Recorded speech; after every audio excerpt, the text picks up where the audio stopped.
Bienvenidos a una historia más, de leyendas, de Monterrey. A veces los secretos de una familia no mueren con el tiempo.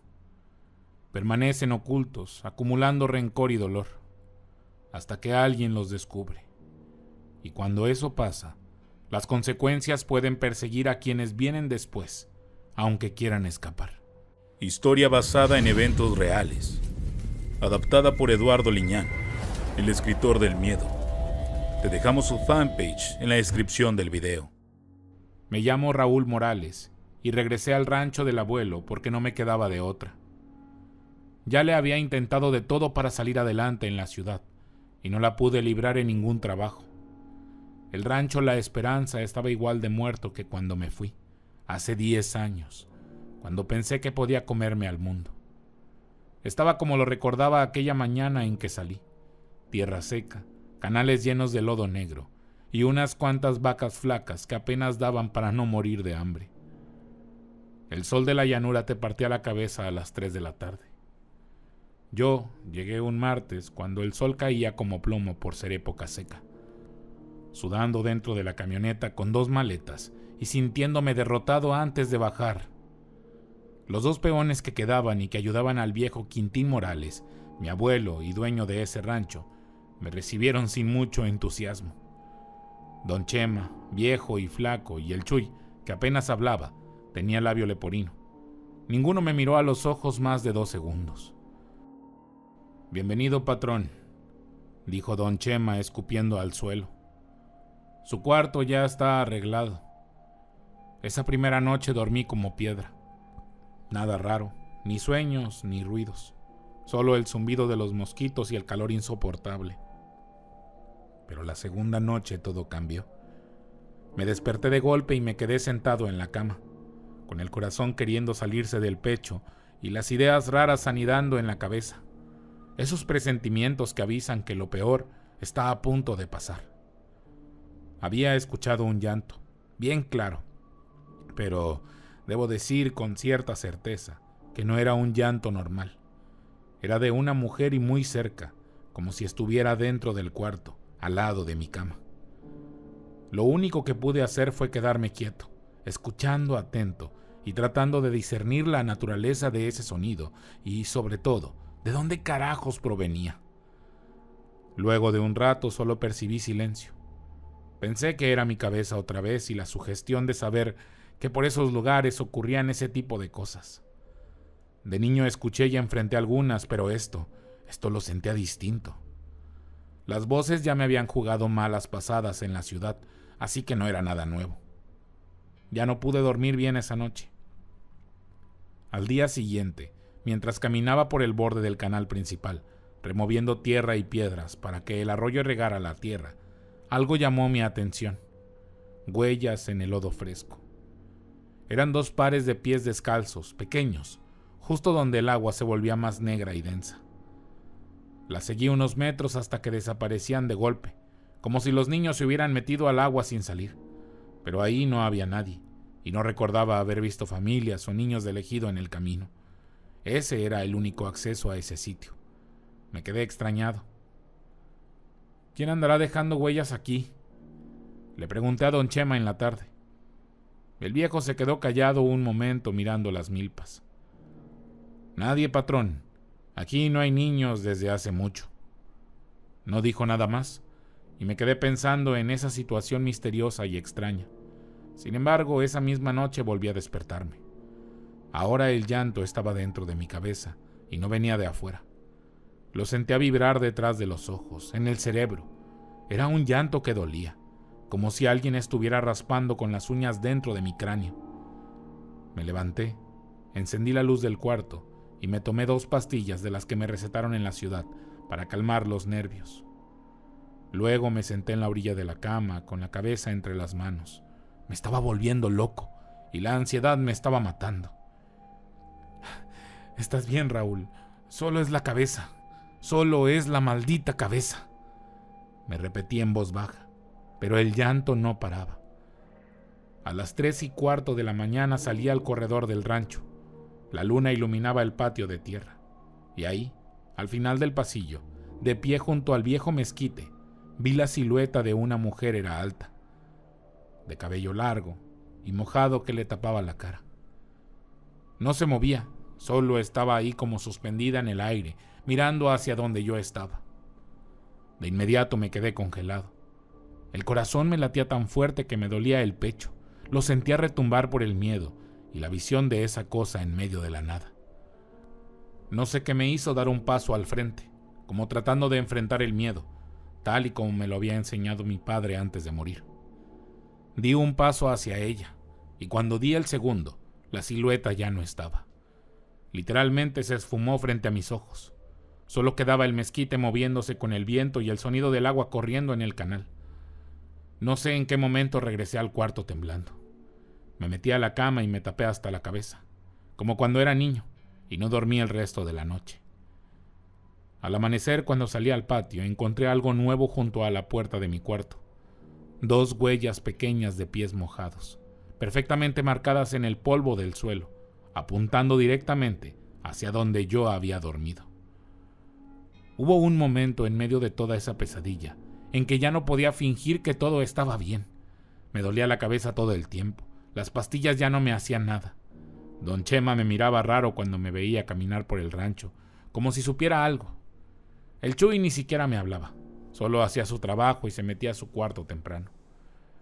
Esa tarde bajé otra vez al canal. Las huellas de los niños seguían ahí, pero ahora eran muchas. Parecían rodear todo el borde del agua, como si hubieran estado corriendo en círculos toda la noche.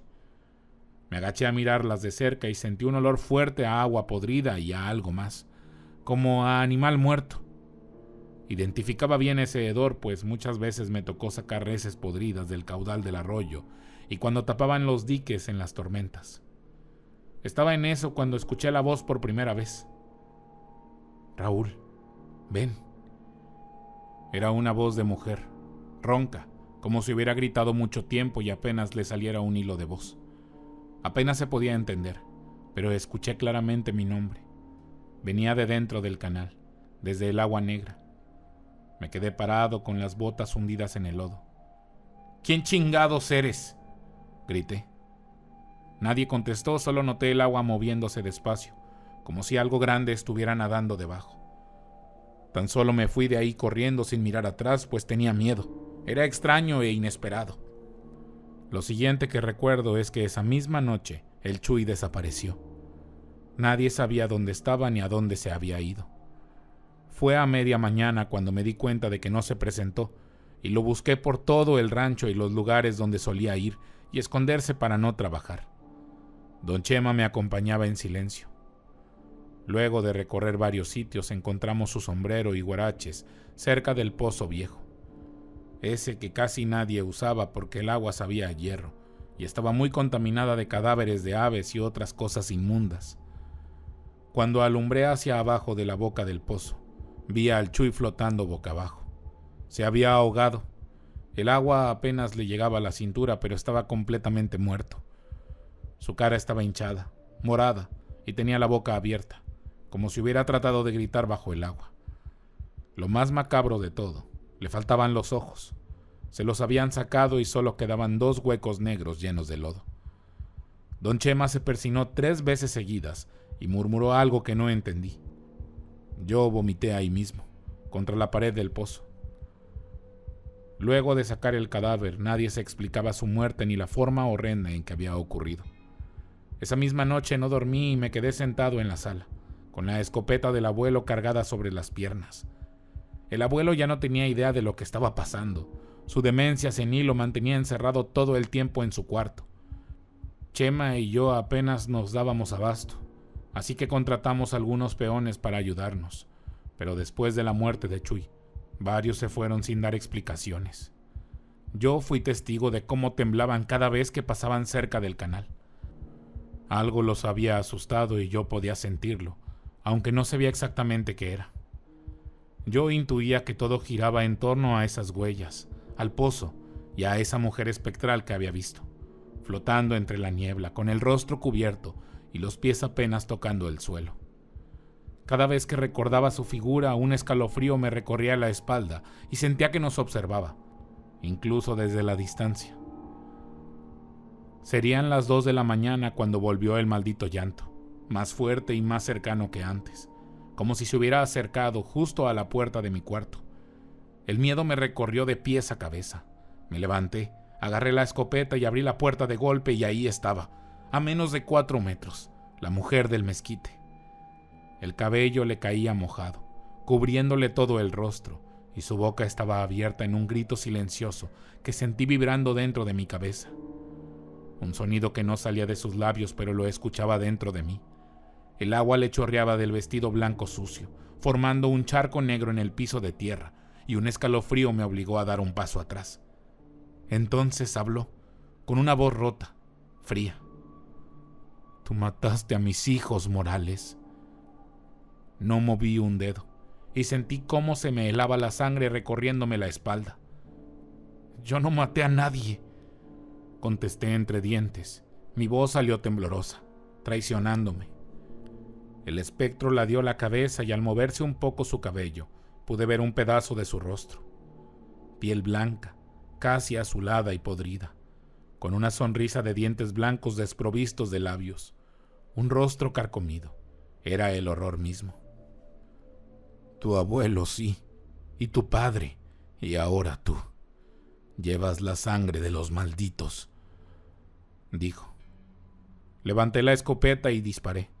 El estruendo fue brutal en el pasillo cerrado, y cuando se disipó el humo, la mujer ya no estaba. Solo quedaba el charco de agua negra en el piso y dentro de él, cabellos y lodo apestoso flotando, como si algo hubiera sido arrancado de la tierra misma. Pasaron horas antes de que pudiera calmarme del todo. El miedo no se iba. Cada sombra en la casa me parecía un ojo observándome. Cada crujido del piso me hacía saltar. Al día siguiente enterramos al Chuy detrás del corral.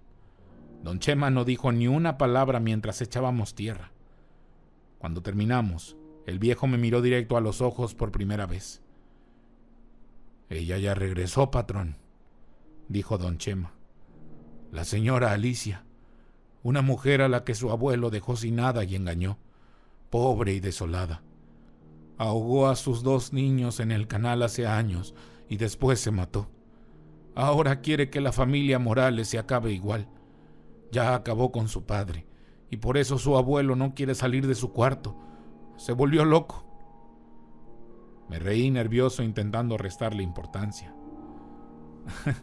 «Son puros cuentos de viejos, don Chema, eso no puede ser».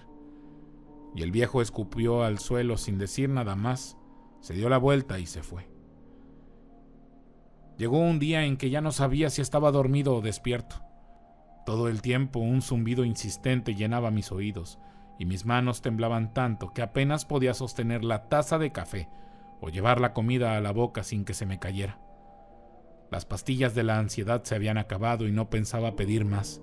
Solo quería entender qué carajos estaba pasando y por qué cada sombra, cada ruido me hacía sentir que no estaba solo. Me metí al cuarto del abuelo. Ahí estaba el viejo, sentado en un sillón roto, mirando la pared con los ojos vacíos. Demencia senil, me habían dicho. No hablaba, no reaccionaba, solo babeaba y movía la cabeza de un lado a otro, como si escuchara algo que nadie más podía oír.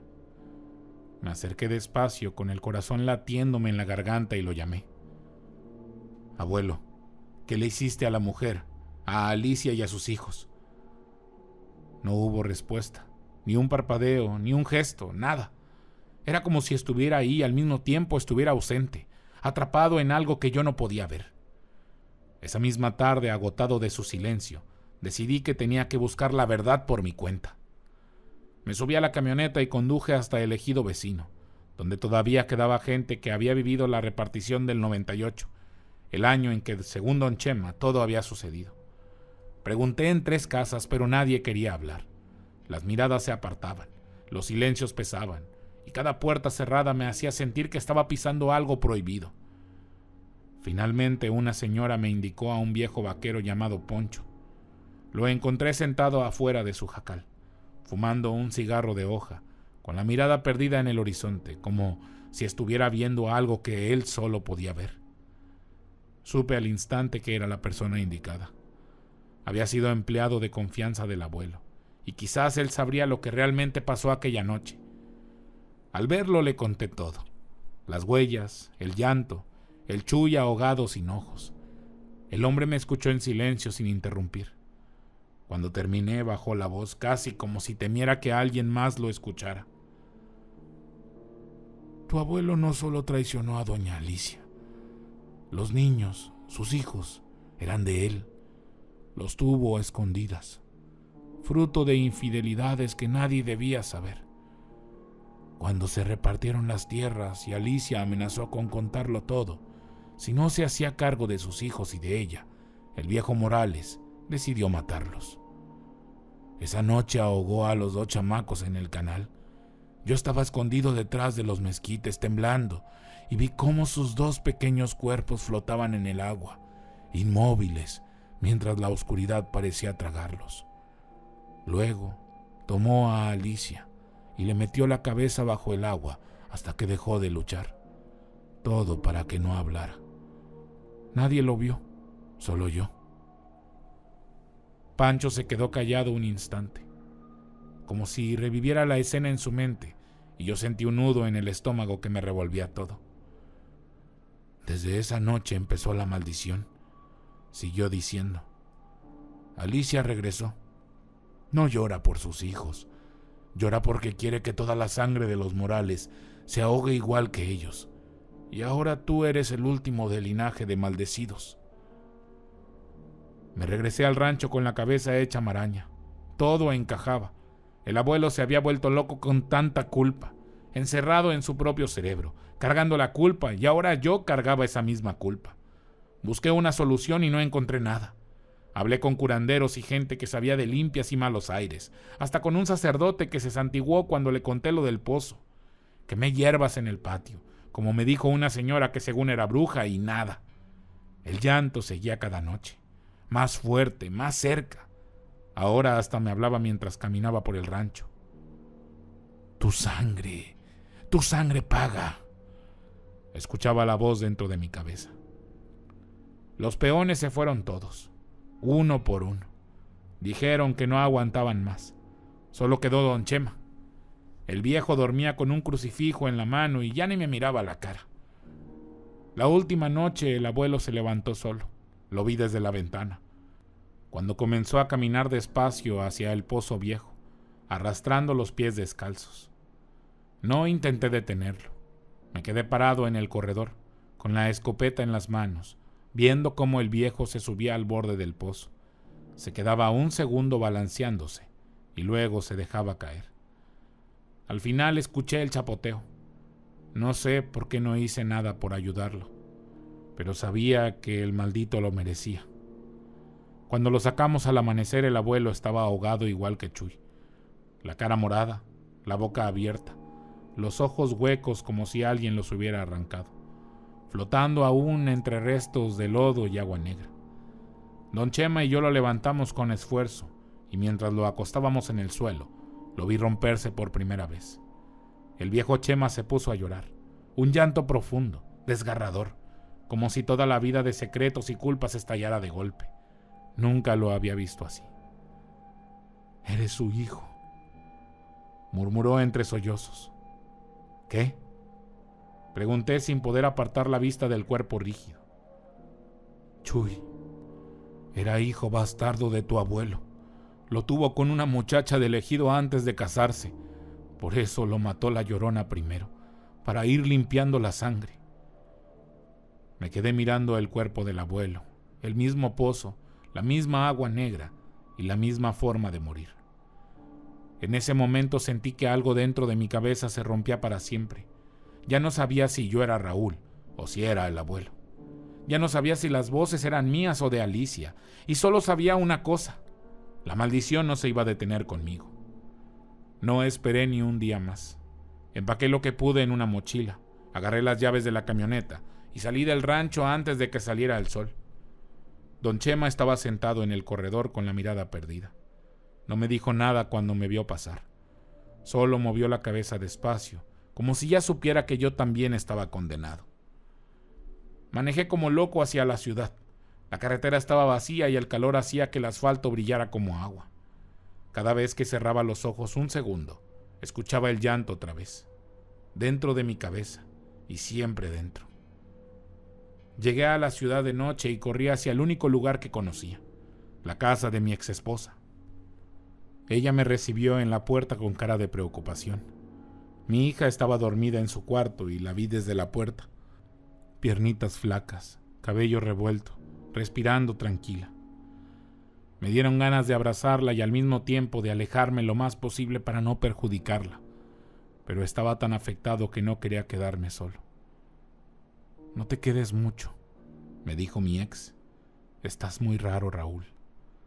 No contesté, me metí al cuarto de visitas y me encerré. Esa noche, la Llorona me encontró. No sé a qué hora fue. Solo sentí mojado en los pies y abrí los ojos. Ahí estaba, parada al pie de la cama, el cabello negro chorreando agua sucia sobre las sábanas y su boca abierta. Me levanté de un salto, choqué contra la pared y empecé a gritar.